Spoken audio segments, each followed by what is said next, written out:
Broadway's my beat, from Times Square to Columbus Circle. The gaudiest, the most violent, the lonesomest mile in the world. Broadway's My Beat, with Larry Thor as Detective Danny Clover.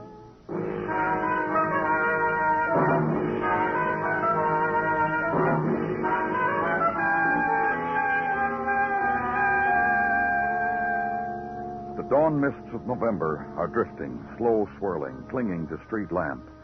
And Broadway is stone and stillness, the desolate time. Night has slipped out of Broadway's fingers. And there's bewilderment now, the puzzled study of empty hands. And the dregs of night, the sleepwalkers, and pulling at their sleeves, solitude. Run from it, beat on a door, find it closed, run again. And suddenly, between darkness and light, the roar of truck, the hurtle of morning newspapers to pavement. And stop running. Give up. There's proof day will come. Autumn dawn, 5 o'clock.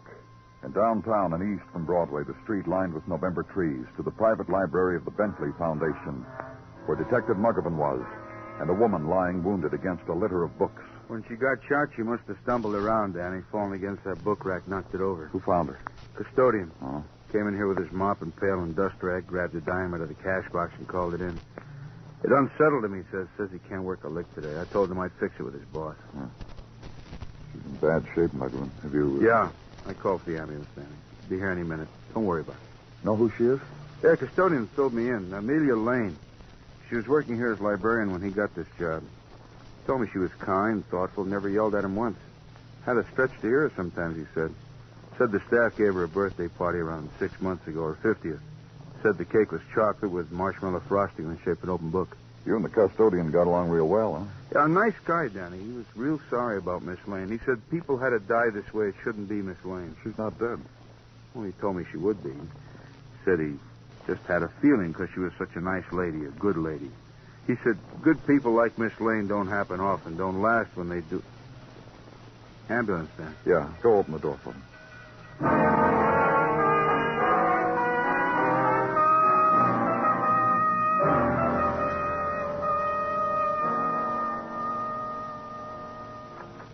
Danny? Hi, Gino. Come on in.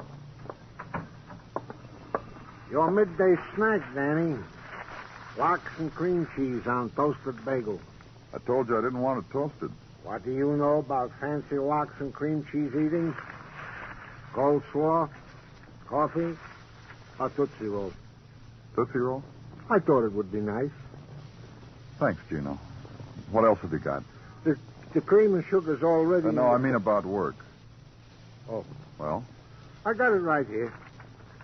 In the case of Amelia Lane, wounded librarian. She was shot by a .25 caliber weapon held at close range at about 11 last night. According to Dr. Sinsky, and as he put it, life and death are a thread. Go on. Amelia Lane has been a librarian for the Bentley Foundation for 12 years. A spinster. Lives alone. Has a room at the Mall and Hotel for Women on Upper Broadway. What else? From friends and acquaintances questioned at said hotel, Miss Lane is a woman of settled disposition and ready with a kind word to who needs it. And? And is this. Nothing of note found in her belongings. She was wearing a pin with Greek letters on it, fraternity or sorority, and a cloth flower corsage on a simple frock as befitted one of her station. Yeah, I saw all that. Our boys found this, however, Danny. A list of those who withdrew or returned books to the foundation yesterday. 6 names. Give the top 3 to Muggavan, Gino. Tell him to check them out. I'll take the others. That's it, Danny. So eat already. Then squad car through November City, and the swift images scattered in its wake. The girl on the safety island who held up a thumb, leaned her smile close to you when you stopped for the traffic light. Girl in off-shoulder summer dress and concession to autumn, fur neckpiece loose draped about her throat. Lost then in quick ricochet of sunlight off chrome as light changed as you moved away. Other images, hurry and ebb of crowd. The seller of chestnuts who scurried his cart out of your path.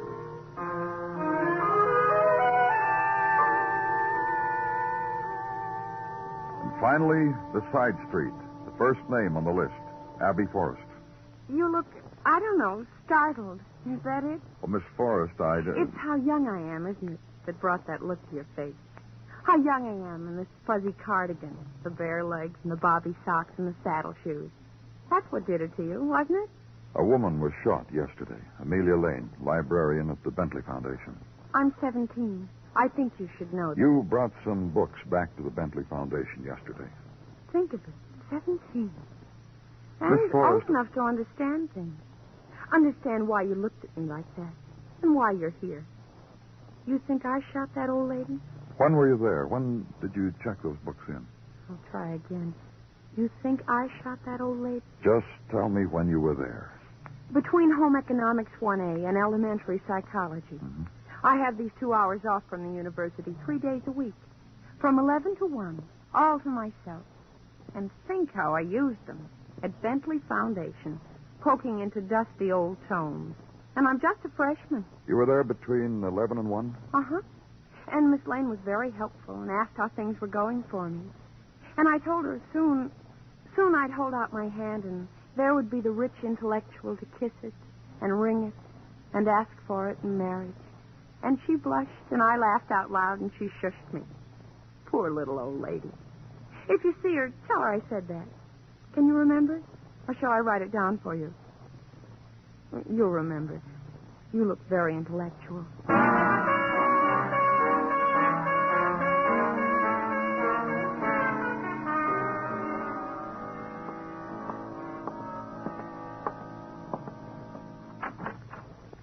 Dr. Levering? Yes? I'm from the police, Danny Clover. I'd like to talk to you. I've only this brief time till my next class, the student papers to go over. It's about Amelia Lane. Oh, I see. Well, please come in. That chair, please. The university knows that you've come to me about Miss Lane? I don't think so. I asked some of the students outside. One of them told me you were here in your office. Permit me gratitude for your discretion. You will understand, of course, how quickly scandal blossoms and flourishes at a university. If you had mentioned me in the same breath with Amelia Lane, the notoriety... I didn't. Let's let it go at that, Dr. Levering? Your pardon. What about Amelia brought you to me? You know she was shot. You know she's dying. I read of it this morning. Yeah? It is difficult for me to muster a deep sorrow for Amelia. Why? I have my private grief. Oh? My wife, a wife of 30 years, Mrs. Levering, died of a lingering illness less than a month ago. I am a widower. I am alone. And I have only this for solace. The Romance languages I teach. The compassion of my students when the grief overcomes me. Let's not dwell on it, shall we? All right. I have known Amelia since we were students together at Teachers' College. That was many years ago. She was a plain girl then, but sensitive. We went our separate ways. I got my doctorate here in the Romance languages, and at the Bentley Foundation 12 years ago, I found her again. And she was still quite plain, and older, and more sensitive, and more helpful than I had remembered her. Obscure reference material was always at the very tip of her tongue. That is Amelia. What time were you at the library yesterday, Dr. Levering? Let me think. 4 in the afternoon, right after my last class. Strange. What is? Simply this. Amelia, plain, colorless. How did she incite so much passion and violence that someone tried to kill her? Strange.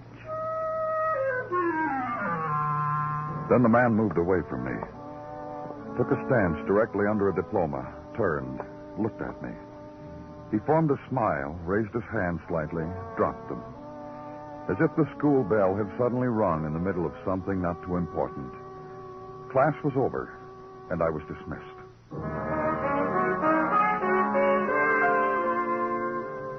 Third name on the list, Michael Brady, address Greenwich Village. 1 flight up and 4 doors down through a corridor embellished by art students and a chap with a red crayon pencil.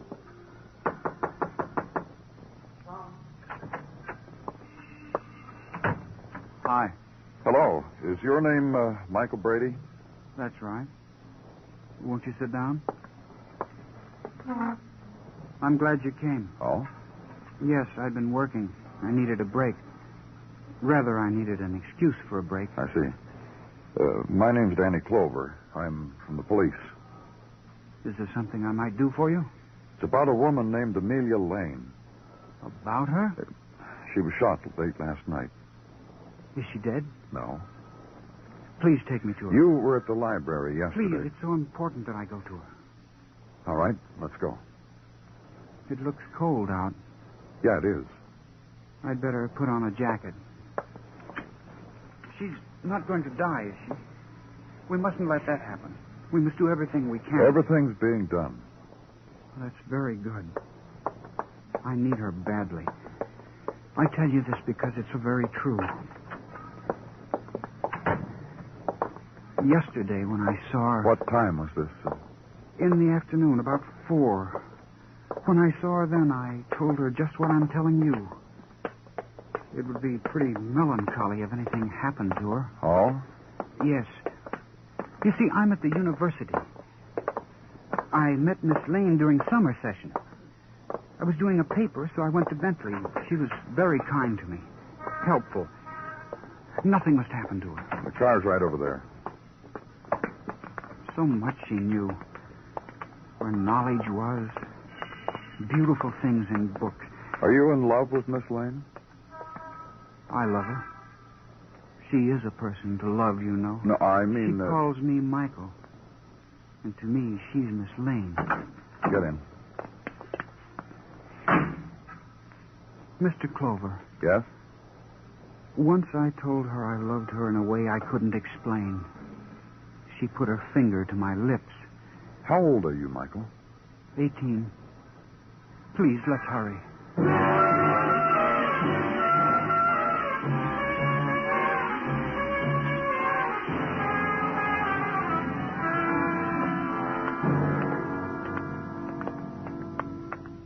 Which room is it? Just down the hall. When she gets better and you can get to know her and see what kind of a person she is, you'll see what I mean. In here. Hello, Dan. How is she, Dr. Sinsky? In a gentle delirium. Where is she? Where? She's been saying that for the last hour, Dan. Said any names? No, just Hello, what she... Miss Lane. Who? It's Michael, Miss Lane. How do you feel? Michael? Where? I told Mr. Clover that you must have the best of care, and that when you Wait get a minute, better... son. This boy's a relative, Danny? A friend, Michael Brady. Miss Lane is dead, Michael. Oh. I'll miss her dreadfully.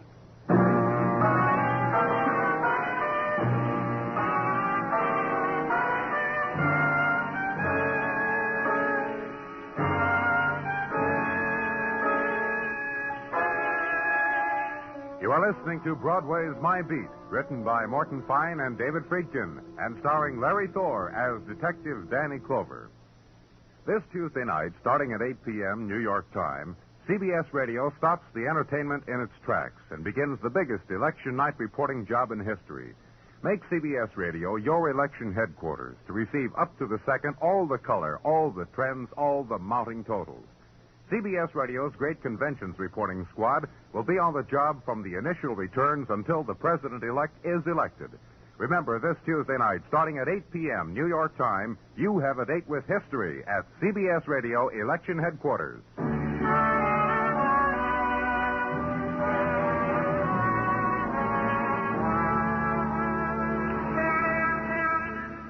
At the touch of November evening, Broadway picks up the tempo. The daydreams made at lunch hour were about nighttime, and the time is starting to happen.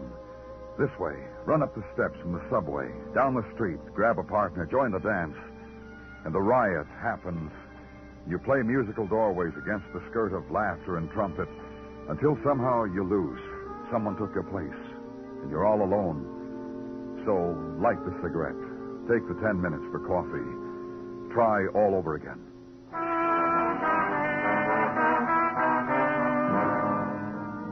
And The reflections of evening had died down the street from where I was, in the cube of silence reserved for Hospital Zone.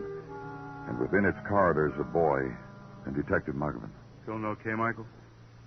I'd like to get some air. Oh, sure. Let's go out here on the balcony.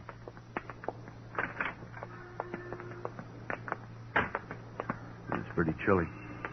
I'm not cold. Michael? Yes, Mr. Clover? Michael, did you kill Miss Lane? You were right there when she died. You saw what happened. She was trying to talk to me, and she died. No, Lieutenant doesn't mean that, Michael. He means, did you shoot her yesterday? I understand why you have to ask me that, but you must look at it from my point of view. All right. It's very simple. It's terrible she's dead. From my point of view, I mean. I'd be awfully stupid to do anything to hurt myself, wouldn't I? I mean... Yeah. Let's get with it, Sonny. What do you mean? She's dead, and I'm very unhappy. Sure. Let's talk a little bit more about her, shall we? I'd like to. Were there any times when you were alone with her, away from the library, I mean? Yes, often. Well, tell me about them, Michael. Often, when my classes permitted, I'd wait for her in front of her apartment. Did you ever meet her inside, Sonny? Certainly not. Go on, Michael. I'd meet her. I'd walk with her. When it was fine, I'd walk with her all the way to the library. There was so much to see, to talk about. Much to... You say you're a college boy, Michael. Yes. What college? Well... What college, Michael? You see... You ever been to a doctor? Not if I don't want to. You pretend a lot, don't you, Michael? Sometimes. Well... Yes? It's difficult to know sometimes. Danny. Well, take it easy, man. Michael. This is happening, though. Miss Lane is dead. Later, though, much later. I need that time. Much later, I'll wait for her, and we'll walk. The things we planned. What things? She talked about Europe to me and said the names to me. Seville, Venice. So I went and got the tickets. What? Yes. That travel agency. You know the one. The big one in the white building, 43rd Street. I got the tickets. She told me they were there for me to get them, and I did. Several days ago. I got them, and I gave them to her. But she never mentioned anything to me again about the places. You think he's dreaming this one, too, Danny? I'm going to find out. Muggavan. Yeah, sure. I'll introduce Michael to Dr. Sinsky. Good night, Michael. Good night, Mr. Clover.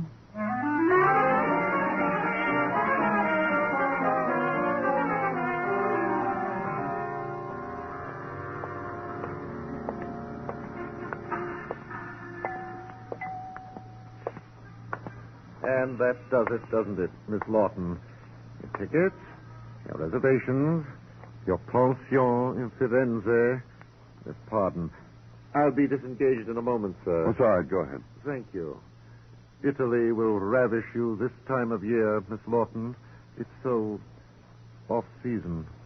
Well, arrivederci, Miss Lawton. Buona fortuna, and a jolly south wind to you. That was Miss Tracy Lawton of the theater. Have you ever seen her on the stage? No. Sensible man. I sold her Florence, you know. She tried vainly to hold out for Rome. I persuaded her Florence. Too competitive in Rome for a no-talent like Miss Tracy. Doesn't interest you, does it? No. Yeah, tell me what does. I'll just stand here and toss in suggestions from time to time. For your sort, permit me, I suggest Mozambique. Forget it. I'm from the police. You say it in a tone that implies you're not planning an excursion. A boy was in here a couple of days ago. He picked up some tickets for a Miss Amelia Lane. Oh, I remember him well. He asked for a travel poster for his room. The Athens one. I gave him Athens. Amelia Lane. Do you remember her? She's dead, you know. Murdered, I read. Yes, I know. How imbecilic of me. Of course, that's why you're here. Now you know, too. Now maybe you'll tell me. I helped her plan a honeymoon, you know. And she was what, 50-ish? Go on. An autumn honeymoon. And I whispered all the right places.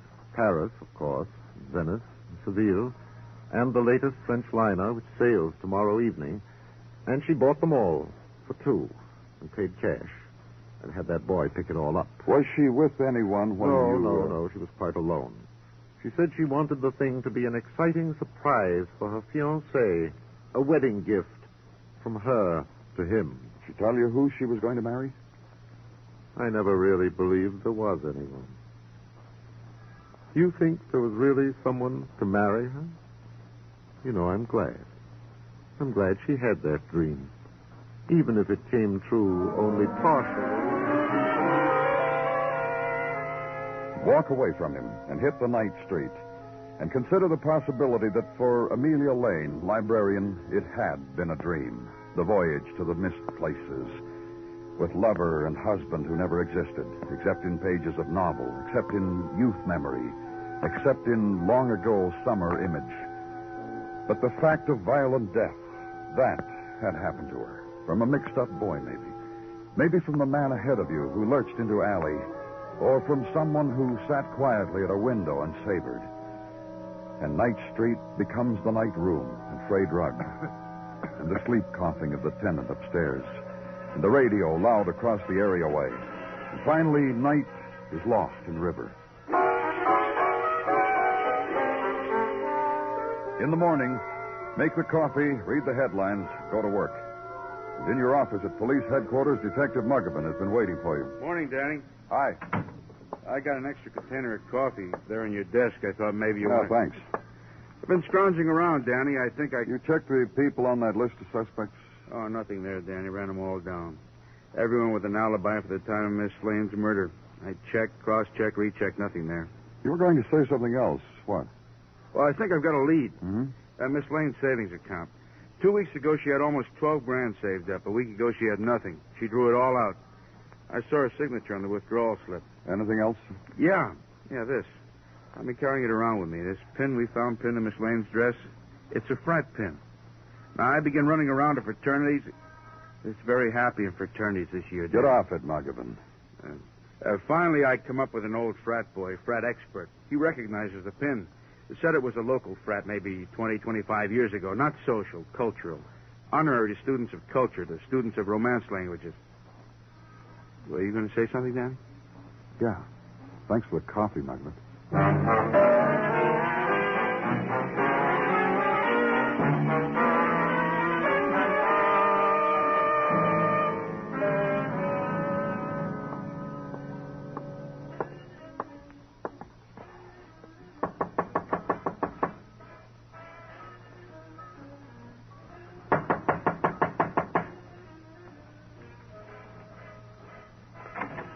Yes? What?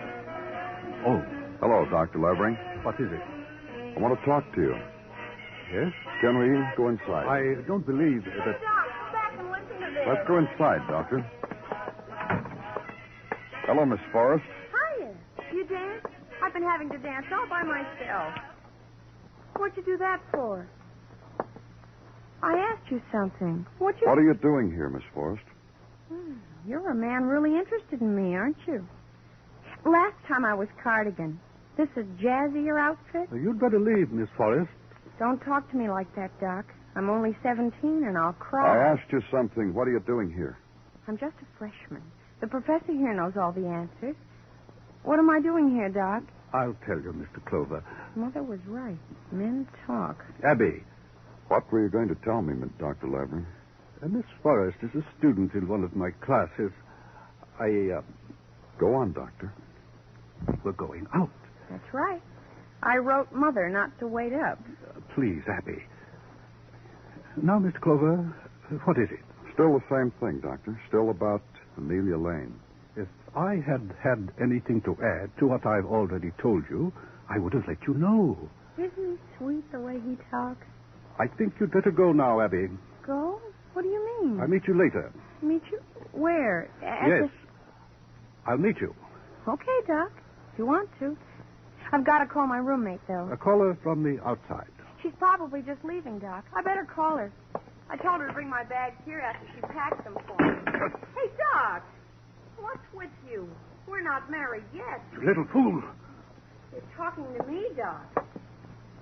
You remember me? Where were you going, Miss Forrest? I might be changing my mind about it any minute. Abby. I'm sorry, Abby. Sure. See, Mr. Clover? He's got a lot of torch left under all that professor. You were going to get the captain to marry you on the boat? Answer him, Doc. Yes. Yes, that's right. Honeymoon in Paris, Venice, Seville? Sure. Been to 'em all, but not like this. I'm going to show Doc a time. I know places tourists don't go to. What's wrong with it, Clover? I'm a widower. I'm lonely. This girl is youth. Make a judgment, Clover. Tell me I'm wrong. And I'll tell you I don't care. The difficulty is, Doctor, your life's not your own anymore. What are you talking about? You killed Amelia Lane. Now your life's public property. You did that, Doc? It'll be all right, Abby. Not if you killed her, it won't. Mr. Clover. Miss Lane thought you were going to marry her, Doctor. Yes. Yes, she did. I better go home. Oh, please, Abby. Get away from me. No, you don't understand. Get away from me. Get over there. Over there, Doc. What are you going to tell me? Tell me, and I'm getting out of here. Just that I'm sorry and ridiculous. You see, Mr. Clover, that child was the reason. Amelia and I were going to marry. Then last week, Abby came to my office for some help with her studies. It was a quiet autumn evening, and she curled up in the big chair. And everything seemed far away. And Abby is very beautiful, you know. Then when Amelia gave me the tickets for our honeymoon, suddenly I thought it would be wonderful to be in Seville with somebody young and lovely. Abby. So I did two ridiculous things. I asked Abby to go with me. She said she would. Then I went to Amelia. Listen, Mr. Clover, I had to kill her. Her tickets, her money, I needed them. Abby, if I've hurt you... Forget it, Doc. Mr. Clover? Go ahead. Thanks. My record.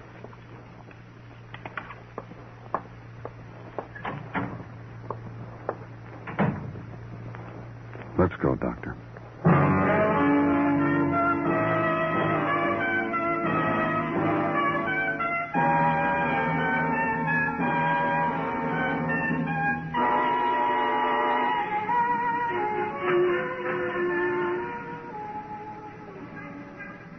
When the night turns into Broadway, the street plumes into flame, flings reflections hard into the shadows. It's the dream.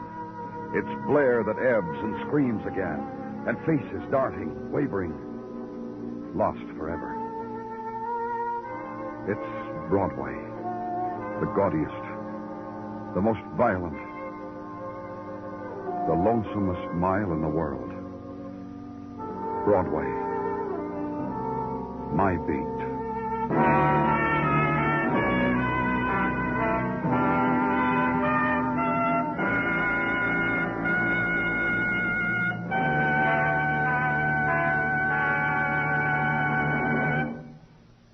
Broadway's My Beat stars Larry Thor as Detective Danny Clover, with Charles Calvert as Tartaglia and Jack Kruschen as Muggavan. The program is produced and directed by Elliott Lewis, with musical score composed and conducted by Alexander Courage. In tonight's story, Barbara Whiting was heard as Abby Forrest and Herb Butterfield as Dr. Levering. Featured in the cast were Norma Varden, Sam Edwards, and Edgar Barrier. Bill Anders speaking. Tomorrow night, don't miss Miriam Hopkins in the role Gloria Swanson made famous on the screen, the queen of the silent films in Sunset Boulevard. Hear it adapted for Playhouse on Broadway and starring Miriam Hopkins. Tomorrow night on most of these same stations, presented by CBS Radio. Stay tuned now for Vaughn Monroe, who follows immediately over most of these same stations.